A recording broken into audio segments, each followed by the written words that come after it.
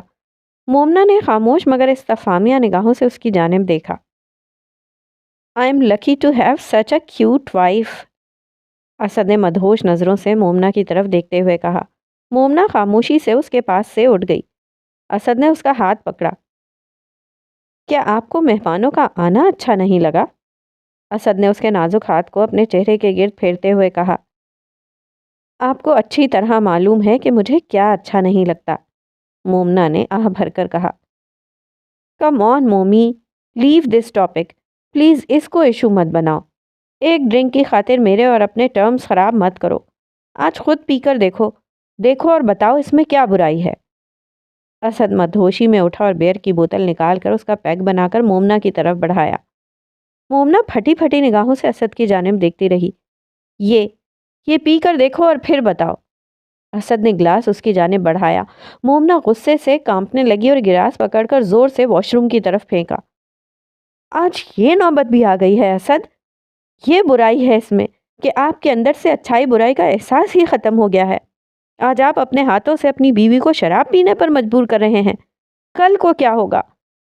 مومنا پھوٹ پھوٹ کر رونے لگی۔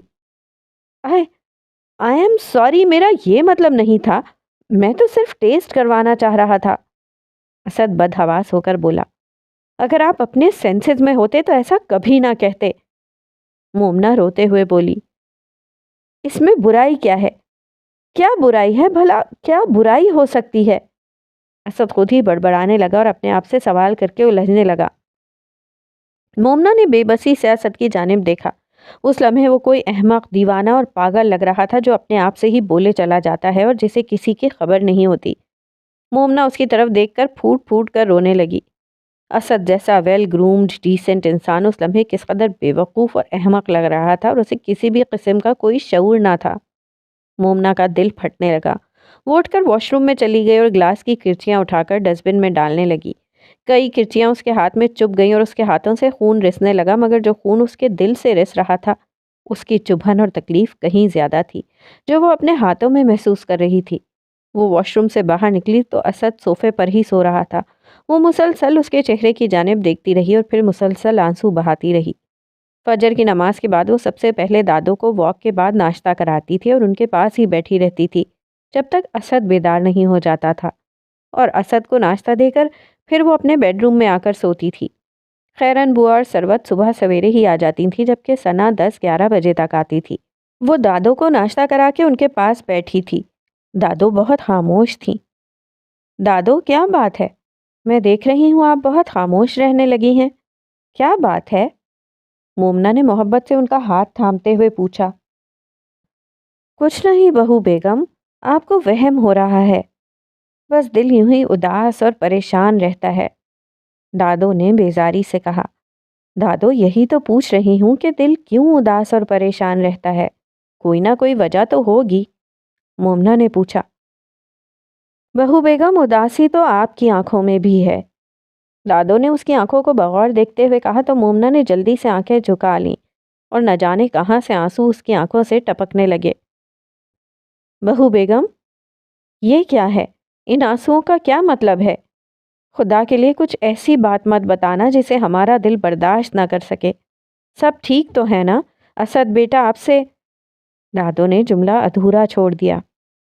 سب ٹھیک ہے، بس آپ کو اداس دیکھ کر میں پریشان ہو جاتی ہوں، مومنہ نے ان سے لپٹتے ہوئے کہا۔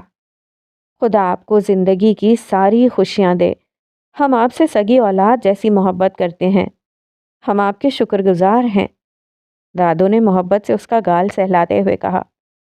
دادو پلیز، آپ پہلے جیسی زندگی گزاریں، ہنستی مسکراتی، خوش باش، پرسکون اور کلرفل، مومنہ جان بوجھ کر مسکراتے ہوئے کہنے لگی تو دادو اس کی بات سن کر مسکرا دیں۔ کوشش کروں گی، دادو نے محبت سے کہا تو وہ بھی مسکرا دی۔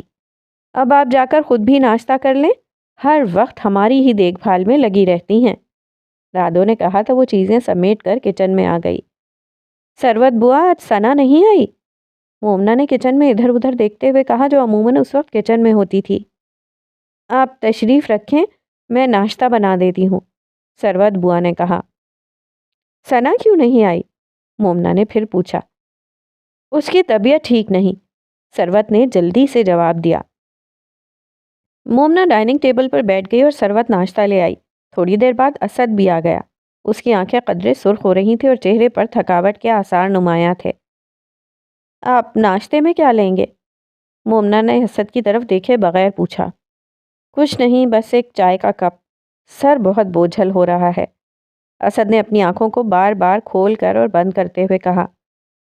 ثروت بوا چائے لے آئیے، مومنہ نے کہا۔ ثروت ٹرے میں چائے لے آئی۔ اس نے اسد کی طرف عجیب مشکوک نگاہوں سے دیکھا۔ سلام صاحب جی، ثروت نے چائے کی ٹرے رکھی اور جلدی سے وہاں سے چلی گئی۔ مومنہ کو اس کا یوں دیکھنا بہت عجیب لگا۔ اس نے اسد کو چائے کپ میں ڈال کر دی اور اسد جلدی سے چائے پینے لگا۔ مومنہ خاموشی سے بیٹھی رہی۔ دادو کیسی ہیں؟ اسد نے پوچھا۔ ٹھیک ہیں، سو رہی ہیں، مومنہ جواب دے کر خاموش ہو گئی۔ کیا آپ ناراض ہیں؟ اسد نے سرگوشی کرتے ہوئے پوچھا۔ اس سے کیا فرق پڑتا ہے؟ مومنہ نے آہ بھر کر کہا۔ مومی آپ کیسی باتیں کر رہی ہیں اور مجھ سے کیوں ناراض ہیں؟ آئی ڈونٹ ریممبر، وہ دماغ پر زور ڈالتے ہوئے بولا۔ اس وقت آپ سینسز میں نہیں تھے، مومنہ نے آہستہ آواز میں کہا۔ کیا میں نے کچھ ایسا کہہ دیا کہ آپ ناراض ہو گئیں؟ I am sorry, really sorry, Asad نے مومنہ کے ہاتھوں پر اپنے ہاتھ رکھتے ہوئے کہا۔ ہر بار سوری؟ مومنہ نے نم آنکھوں کے ساتھ کہا تو اسد چونک گیا اور مومنہ نے اپنے ہاتھوں کو اس کے ہاتھوں کے نیچے سے نکال لیا۔ اسد کو شدید شرمندگی کا احساس ہونے لگا۔ اس کے پاس کہنے کو کچھ نہ تھا۔ وہ خالی نظروں سے اسے دیکھتا رہا اور پھر اٹھ کر باہر چلا گیا۔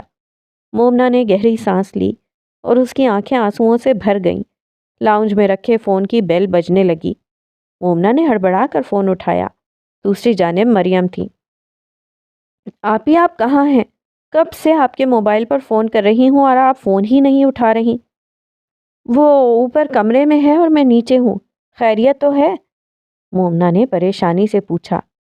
ہاں، امی کی طبیعت کچھ ٹھیک نہیں، آپ کو یاد کر رہی ہیں، کیا آپ آ جائیں گی؟ مریم نے پوچھا۔ ٹھیک ہے، میں تھوڑی دیر بعد آؤں گی۔ ڈرائیور کو فون کر کے بلانا پڑے گا، وہ اسد کو آفس چھوڑنے گیا ہے۔ مومنہ نے کہا۔ ٹھیک ہے، ہم انتظار کر رہے ہیں، مریم نے کہا اور فون بند کر دیا۔ ثروت بوا، آپ ثنا کو بلا لائیں، مجھے اپنی امی کی طرف جانا ہے۔ مومنہ نے کچن میں آ کر ثروت بوا سے کہا جو برتن دھونے میں مصروف تھی۔ ثروت نے چونک کر مومنہ کی طرف دیکھا اور خاموشی سے ہونٹ چبانے لگی جیسے کسی مخمصے کا شکار ہو۔ کیا بات ہے ثروت بوا، کیا کوئی مسئلہ ہے؟ مومنہ نے حیرت سے پوچھا۔ چھوٹی بیگم، ہم غریب لوگوں کے پاس صرف عزت ہی ہوتی ہے، اگر ہم اپنی عزت کی بھی حفاظت نہ کر سکیں تو یہ زندگی کس کام کی؟ ثروت بوا نے گول مول جواب دیا۔ کیا مطلب؟ مومنہ نے چونک کر پوچھا۔ چھوٹی بیگم، ہم آپ کے نمک خوار ہیں، ہم آپ کے لیے جان تو دے سکتے ہیں مگر عزت نہیں، ثروت نے آہستہ آواز میں کہا۔ آپ کیا کہنا چاہ رہی ہیں؟ مجھے تو کچھ سمجھ میں نہیں آ رہا، آپ واضح انداز میں بات کریں، مومنہ نے جھنجھلا کر کہا۔ ثنا اب یہاں نہیں آئے گی، ثروت نے قطعیت سے کہا۔ کیوں؟ مومنہ نے انتہائی حیرت سے پوچھا۔ چھوٹی بیگم، جس گھر میں لوگ حرام پینا شروع کر دیتے ہیں ان کی آنکھوں میں نہ اپنوں کے لیے عزت رہتی ہے نہ دوسروں کے لیے۔ آپ میرا مطلب سمجھ گئی ہوں گی، ثروت نے گہری سانس لے کر کہا۔ مومنہ کو یوں لگا جیسے ثروت بوا نے اس کے چہرے پر سر عام تماچا مارا ہو اور اس کے قدموں سے زمین کھینچ لی ہو۔ شرمندگی کے احساس سے اس کی کانوں کی لویں تک سرخ ہو گئیں اور اس کی آنکھیں پتھرا گئیں۔ اسے قطعی اندازہ نہ تھا کہ اسد کی شراب نوشی کی بھنک بیڈ روم کے بند کمرے سے نکل کر گھر کے کونے خدروں میں بھی سر عام گردش کرنے لگے گی۔ وہ تو اس راز کو اپنے سینے میں چھپائے اندر ہی اندر تل ملاتی رہتی تھی اور اسے پتہ بھی نہ چلا اور یہ راز خود بخود افشا ہو گیا۔ وہ ملازمین جو ان کو کبھی اپنے ہم پلہ سمجھنے سے بھی ڈرتے تھے، آج وہ ان سے زیادہ عزت دار ہو گئے تھے۔ آج ان کی عزتوں کو اونچی شان و شوکت اور اعلیٰ خاندان کے باعزت مکینوں سے ڈر لگ رہا تھا۔ مومنہ کا دل چاہا کہ وہ پھوٹ پھوٹ کر روئے۔ اس کے چہرے پر ایک رنگ آ رہا تھا اور ایک جا رہا تھا۔ وہ خاموشی سے اپنے کمرے میں لوٹ آئی اور پھوٹ پھوٹ کر رونے لگی۔ اس کا دل اتنا کرچی کرچی ہو رہا تھا کہ اس سے سنبھالا نہ جا رہا تھا۔ وہ بری طرح سے سکنے لگی۔ نہ جانے کیوں اس کے اندر بہت سے وہم اور وسوسے سر اٹھانے لگے تھے کہ اب اس گھر کی عزت و ناموس خطرے میں ہے۔ کبھی دادو کا محترم چہرہ اس کی آنکھوں کے سامنے گھومنے لگتا تو کبھی دادو کے کمرے میں لگی ان کے شوہر، سسر اور بیٹوں کے پورٹریٹس اس کو رلانے لگتے۔ وہ کتنی ہی دیر روتی رہی، اسے وقت گزرنے کا احساس ہی نہ ہوا۔ اس کے موبائل پر پھر مریم کی کال آ رہی تھی۔ وہ اٹھ کر واش روم میں چلی گئی اور اچھی طرح اپنی متورم آنکھوں کو دھونے لگی مگر آنکھوں کی سرخی کسی طرح کم نہیں ہو رہی تھی۔ اس نے بہت مشکل سے اپنے آپ کو نارمل کرنے کی کوشش کی اور تیار ہو کر ڈرائیور کو فون کیا۔ وہ گھر پہنچی تو ذکیہ آپا اور مریم شدت سے اس کا انتظار کر رہی تھی۔ ذکیہ بہت محبت سے اسے ملی۔ مریم کچن میں چلی گئی اور ذکیہ اسے کمرے میں لے آئی۔ اتنی دیر لگا دی، کب سے انتظار کر رہی ہوں، ذکیہ نے شکوہ کرتے ہوئے کہا۔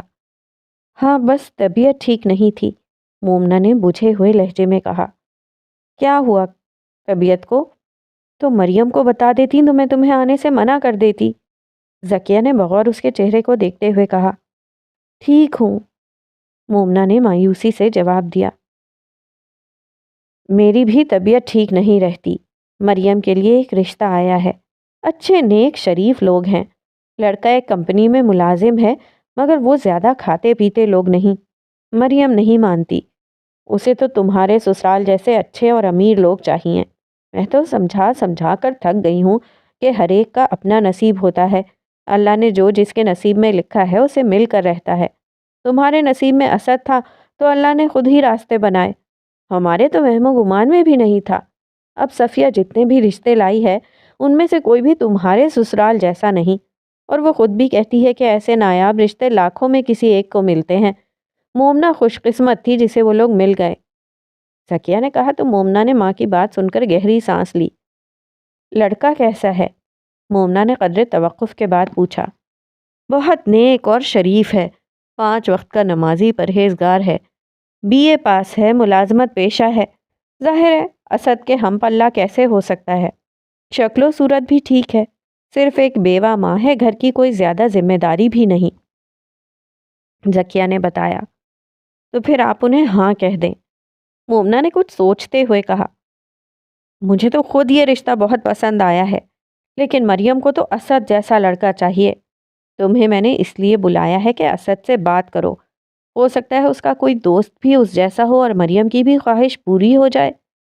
ذکیہ نے قدرے ملائمت سے کہا، مریم نادان ہے، اسے سمجھ نہیں۔ مومنہ نے آہ بھر کر کہا، اس سے کہہ لینے میں کیا حرج ہے؟ ذکیہ نے اصرار کرتے ہوئے کہا، اسے کیا کہوں کہ وہ اپنے جیسا لڑکا میری بہن کے لیے بتائے؟ مومنہ نے قدرے تلخ لہجے میں پوچھا، بیٹا بات کرنے میں کیا چاہتا ہے؟ ذکیہ نے کہا، امی کبھی آپ نے مجھ سے پوچھا کہ اسد کیسا ہے؟ مومنہ نے نم آنکھوں سے الفاظ چبا چبا کر کہا، کیا مطلب؟ کیسا ہے وہ؟ ذکیہ نے گھبرا کر پوچھا۔ وہ بہت اچھا انسان ہے، امیر ہے، محبت کرنے والا ہے، میرا بہت خیال رکھتا ہے، دوسروں کا خیال رکھنے والا ہے، مگر… مومنہ کے ہونٹ کپ کپانے لگے۔ مگر کیا؟ ذکیہ نے بمشکل تھوک نگلتے ہوئے پوچھا۔ مگر وہ شراب پیتا ہے، مومنہ کہہ کر پھوٹ پھوٹ کر رونے لگی۔ آہ! ذکیہ نے ہلکی سی چیخ مار کر اپنے منہ پر دونوں ہاتھ رکھے اور خوف و حیرت سے مومنہ کی طرف دیکھنے لگی۔ اسے سمجھ نہیں آ رہا تھا کہ وہ اس سے کیا پوچھے، کیا کہے۔ وہ کتنی ہی دیر اسے پھٹی پھٹی نگاہوں سے دیکھتی رہی۔ تم نے پہلے کبھی نہیں بتایا؟ ذکیہ نے آہ بھر کر کہا۔ آج بھی نہ بتاتی اگر آپ اس جیسا دوسرا داماد ڈھونڈنے پر اصرار نہ کرتی، مومنہ نے آنکھیں صاف کرتے ہوئے کہا۔ کب سے پی رہا ہے؟ کیا شادی سے پہلے؟ ذکیہ نے پوچھا۔ ہاں شاید۔ کیا ستوت آپا کو معلوم ہے؟ ذکیہ نے حیرت سے پوچھا۔ شاید نہیں، مومنہ نے جواب دیا۔ کیا تم نے اسے روکنے کی کوشش نہیں کی؟ ذکیہ نے پوچھا۔ بہت کوشش کی ہے، مگر وہ یہ ماننے کو تیار ہی نہیں کہ اس کے پینے میں کوئی برائی ہے، مومنہ نے جواب دیا۔ جس کو اللہ کے نبی صلی اللہ علیہ وآلہ وسلم نے ام الخبائث یعنی تمام برائیوں کی جڑ کہہ کر حرام کہا ہے، اس میں کیسے برائی نہیں ہو سکتی؟ یہ تو ایسی برائی ہے جو رفتہ رفتہ تمام برائیوں کا دروازہ کھولتی ہے، اور اللہ کے نبی پاک صلی اللہ علیہ وآلہ وسلم کا فرمان ہے، تمام برائیاں ایک گھر میں جمع ہیں، اس کا قفل زنا اور کنجی شراب ہے۔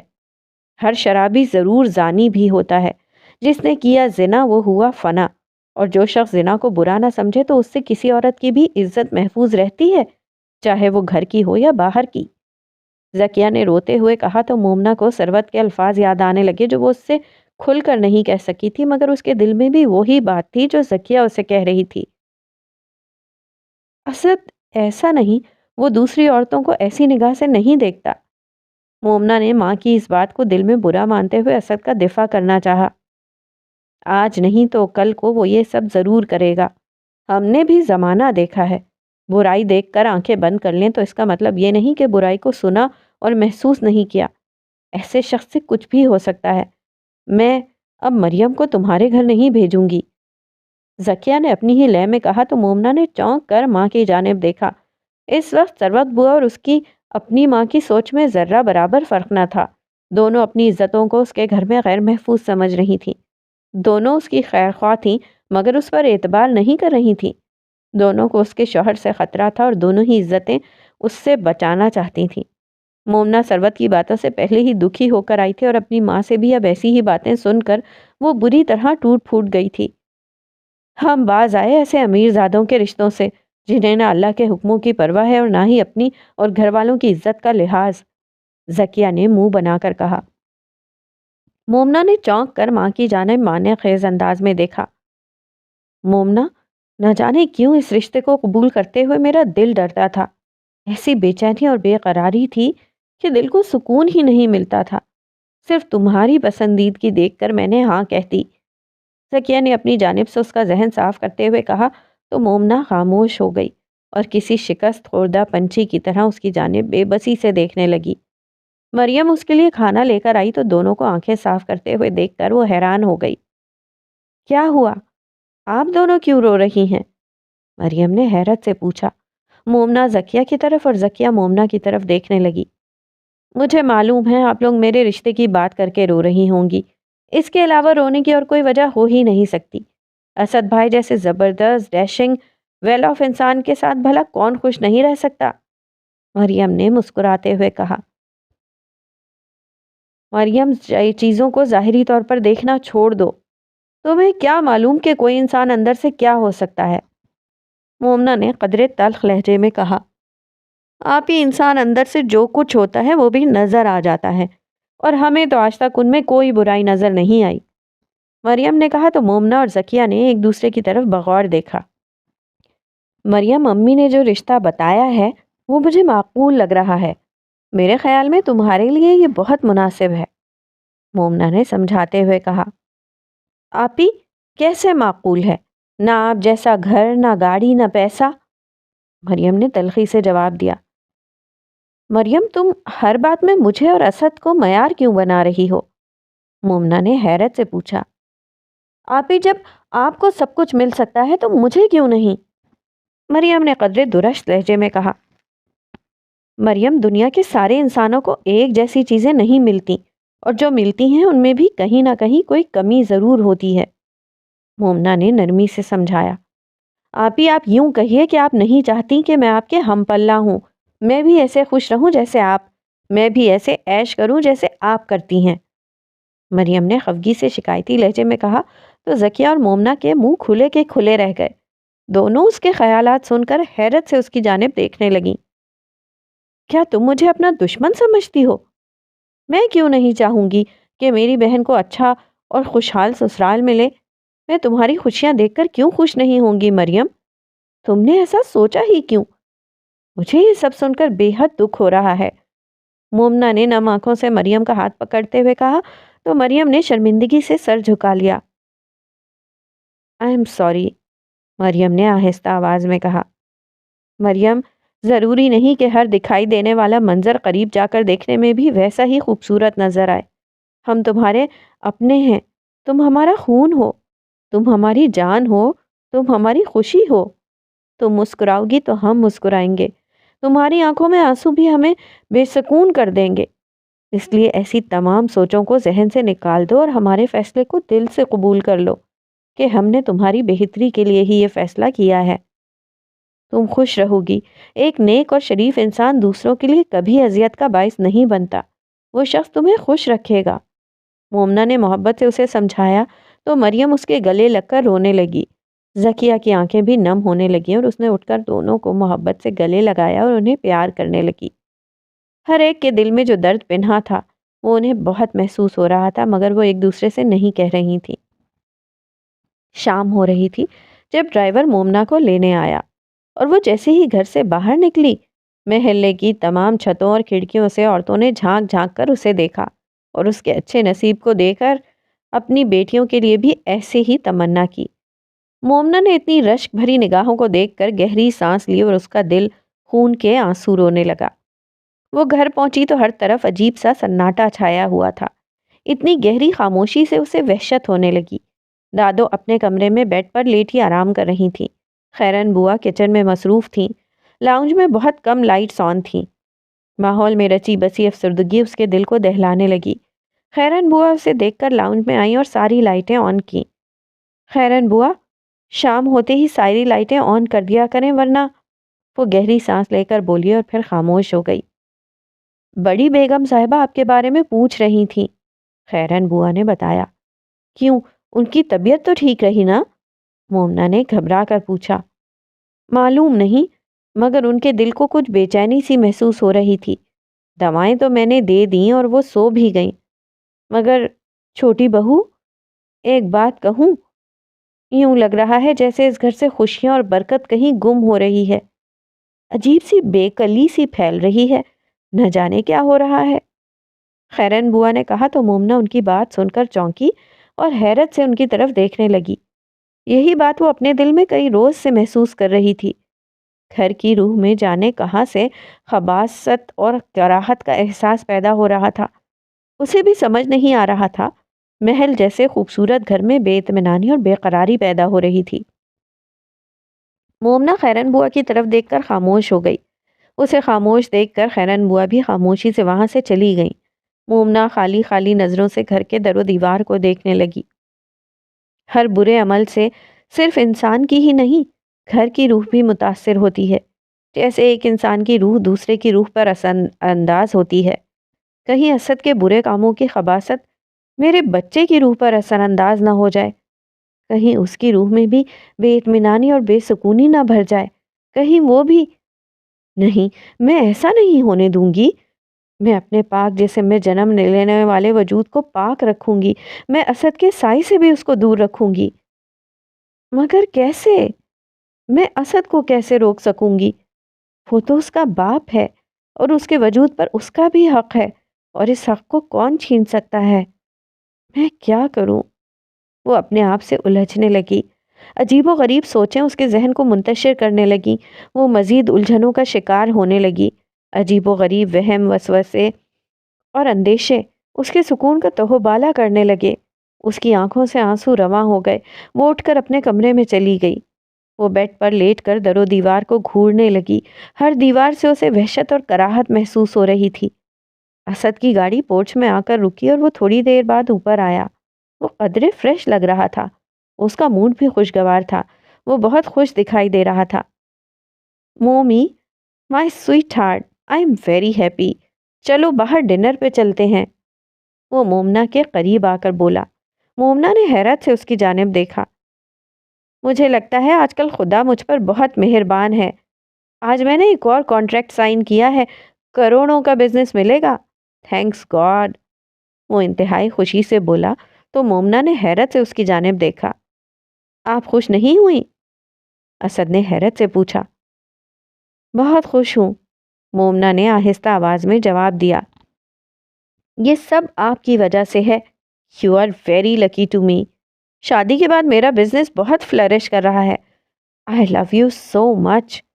اسد وارفتگی سے اس کی جانب بڑھا، مگر مومنہ نے قدرے نرمی سے اس کے بازو اپنے کندھے سے ہٹائے، جیسے وہ لاشعوری طور پر اس کے وجود کی خباثت کا اثر اپنے بچے کی روح پر پڑنے سے روک رہی ہو۔ کیا ہوا؟ کیا آپ مجھ سے ناراض ہیں؟ اسد نے حیرت سے پوچھا۔ نہیں، اس نے گہری سانس لے کر جواب دیا۔ تو پھر اس بدلے ہوئے رویے کا کیا مطلب؟ اسد نے قدرے سنجیدگی سے پوچھا۔ کچھ نہیں، بس میں آج بہت اپسیٹ ہوں، مومنہ نے آہستہ آواز میں کہا۔ اپسیٹ؟ آپ کی طبیعت تو ٹھیک ہے نا؟ اسد نے ایک دم پریشان ہو کر پوچھا۔ ہاں، طبیعت تو ٹھیک ہے۔ پھر کیا بات ہے؟ آپ ادھر بیٹھیں میرے پاس۔ پلیز مومنہ، مجھ سے اپنی ہر پریشانی اور ٹینشن شیئر کیا کریں۔ میں ہوں نا آپ کے پاس، and you know I can't see you sad. Momina, I love you so much. وہ اسے اپنے قریب صوفے پر بٹھا کر انتہائی محبت سے یوں بولا جیسے کوئی باپ اپنے بچے کو پاس بٹھا کر محبت سے اس کی پریشانی کی وجہ پوچھتا ہے۔ مومنہ نے گہری سانس لی اور اسد کی طرف دیکھنے لگی۔ پلیز مجھے بتائیے آپ کو کیا پریشانی ہے؟ اسد نے محبت سے اس کے کندھوں پر اپنا مضبوط بازو پھیلا کر اسے اپنے ساتھ لگاتے ہوئے کہا۔ امی نے آج مجھے اپنے گھر بلایا تھا۔ انہوں نے مریم کے لیے ایک رشتہ پسند کیا ہے۔ مومنہ نے کہا۔ Nice, it's a good news. Asad مسکرا کر بولا۔ مگر، مومنہ کچھ کہتے ہوئے رکی۔ مگر کیا؟ کوئی فائنینشیل پرابلم ہے؟ مومنہ، آپ آنٹی کو بتا دیں کہ مریم کی شادی کی وہ بالکل فکر نہ کریں، ساری پیمنٹس میں کروں گا۔ مریم میری بھی تو بہن ہے نا؟ اسد نے محبت سے کہا تو مومنہ نے چونک کر اسد کی جانب دیکھا اور خاموش ہو گئی۔ کیا یہی پریشانی تھی؟ اسد نے پوچھا۔ نہیں، مومنہ نے گہری سانس لے کر جواب دیا۔ پھر کیا بات ہے؟ اسد نے حیرت سے پوچھا۔ مریم آپ جیسے ویل آف شخص سے شادی کرنا چاہتی ہے، اور امی کے نزدیک اس شخص کا نیک، شریف اور پاک باز ہونا زیادہ اہم ہے۔ انہوں نے مریم کے لیے جو لڑکا پسند کیا ہے وہ مڈل کلاس سے ہے مگر بہت شریف ہے۔ مریم اس کے لیے نہیں مانتی۔ مومنہ نے قدرے تفصیل سے بتایا۔ مریم از رائٹ، زندگی اس نے گزارنی ہے، وہ بہتر جانتی ہے کہ وہ کس طرح کے شخص کے ساتھ اچھی زندگی گزار سکتی ہے۔ آنٹی کو فورس نہیں کرنا چاہیے، اسد نے سنجیدگی سے کہا، چاہے وہ امیر شخص ڈرنک بھی کرتا ہو۔ مومنہ نے حیرت سے معنی خیز انداز میں پوچھا۔ مومنہ پلیز، آپ ہر بات میں ڈرنک کا ذکر کیوں کرتی ہیں؟ اتنی معمولی سی بات کو آپ ہر پرابلم کے ساتھ جوڑ دیتی ہیں۔ آپ خود ہی دکھائیے، میرے ڈرنک کرنے سے آپ کو کیا پرابلم ہے؟ کیا میں آپ کے رائٹس پورے نہیں کرتا؟ کیا میرے گھر پر آپ کو کوئی تکلیف ہے؟ کیا میں آپ کو کہیں آنے جانے سے روکتا ہوں؟ کیا میں نے کبھی آپ کو ہرٹ کیا ہے؟ کیا میں آپ کی عزت نہیں کرتا؟ کیا میں آپ سے محبت نہیں کرتا؟ کیا میں نے آپ کو کبھی کسی شے کی کمی ہونے دی ہے؟ پھر ہر بار ڈرنک کیوں مسئلہ بن جاتی ہے؟ آپ کو میں کہیں نظر ہی نہیں آتا، صرف میرا ڈرنک کرنا نظر آتا ہے، اور میں محسوس کر رہا ہوں کہ آپ مجھ سے بیزار بھی ہو رہی ہیں۔ میں جب بھی آپ کو چھونے کی کوشش کرتا ہوں آپ مجھ سے جان چھڑانا چاہتی ہیں۔ یہ محبت کم ہوتی جا رہی ہے۔ آپ صرف میرے ساتھ رشتہ نبھا رہی ہیں، اور ایسا کرنا شاید آپ کی مجبوری ہے۔ اسد نے قدرے جذباتی ہو کر دو ٹوک الفاظ میں کہا تو مومنہ حیران رہ گئی۔ اسد نے اس سے پہلے کبھی بھی اس لب و لہجے میں بات نہیں کی تھی، اور آج وہ یوں بول رہا تھا جیسے کئی روز کے بعد اسے موقع ملا ہو اور اس کے اندر کا آتش فشاں پھٹ پڑا ہو۔ اس کا موڈ بھی آف ہو گیا تھا اور اس کا لہجہ بھی تلخ ہو گیا تھا۔ یوں لگ رہا تھا جیسے اسے مومنہ پر بہت غصہ ہو اور جس کا اظہار وہ یوں بول کر رہا ہو۔ مجھے آپ سے کوئی شکایت نہیں، آپ بہت اچھے انسان ہیں، آپ میں سب خوبیاں ہیں، مگر جو برائی آپ میں ہے وہ برائیوں کی جڑ ہے۔ یہ میں نہیں کہتی، اللہ کے رسول صلی اللہ علیہ وآلہ وسلم کا فرمان ہے۔ اسی لیے ڈرتی ہوں کہ آپ کی ساری خوبیوں کو یہ برائی اپنی لپیٹ میں نہ لے لے، اور میں آپ کو ایسا ہوتے نہیں دیکھ سکتی، اسی لیے ڈرتی ہوں اسد۔ میں آپ سے کتنی محبت کرتی ہوں شاید آپ کو اس کا اندازہ نہیں، اور میری محبت کبھی یہ برداشت نہیں کر سکے گی۔ مومنہ اس کی طرف دیکھ کر سکنے لگی اور اس کی آنکھوں سے آنسو بہنے لگے۔ یہ صرف آپ کا وہم ہے، اندیشے ہیں اور کچھ بھی نہیں۔ پورا عرب اور ویسٹ ڈرنک کر رہا ہے، سب خوشحال ہیں، کسی کو کوئی پرابلم نہیں، آپ خواہ الجھ رہی ہیں۔ اسد نے اپنا لہجہ نرم کرتے ہوئے کہا۔ عرب خوشحال ہیں تو کسی اور وجہ سے، ویسٹ ترقی کر رہا ہے تو اور باتوں کی وجہ سے۔ اگرچہ بات میرے وہم اور اندیشوں کی ہوتی تو میں اسے فوراً جھٹلا دیتی، مگر اللہ کے نبی صلی اللہ علیہ وآلہ وسلم کا فرمان کیسے جھٹلا دوں، جن کی ہر بات میں سچ ہے۔ اسد، کیا آپ ان کے کسی فرمان کو جھٹلا سکتے ہیں؟ مومنہ نے اسد کی طرف بغور دیکھتے ہوئے کہا تو اسد بوکھلا گیا اور اس کی طرف دیکھ کر ایک دم خاموش ہو گیا، جیسے اس کے پاس کہنے کو نہ کوئی لفظ رہا ہو اور نہ ہی کوئی بات۔ وہ خاموشی سے اپنا ہونٹ کاٹنے لگا۔ کبھی کبھی انسان کو پتہ بھی نہیں چلتا اور وہ گناہوں کی دلدل میں پھنس جاتا ہے، اور پھر اس کے لیے واپسی یا فرار کا کوئی راستہ بھی نہیں رہتا۔ مومنہ نے آہ بھر کر کہا۔ میرا وعدہ ہے ایسا کچھ نہیں ہوگا، اسد نے اس کو اپنے بازوؤں میں بھر کر اپنے سینے سے لگاتے ہوئے کہا، اور اگر ایسا کچھ ہو گیا تو مومنہ زندہ نہیں رہے گی۔ مومنہ اس کے سینے سے لگ کر سسکتی ہوئی بولی، اور مومنہ کو میں کبھی مرنے نہیں دوں گا، وہ زندہ رہے گی صرف میرے لیے۔ اسد نے محبت سے اس کی پیشانی پر لب رکھتے ہوئے کہا تو مومنہ روتی ہوئی زیر لب مسکرا دی۔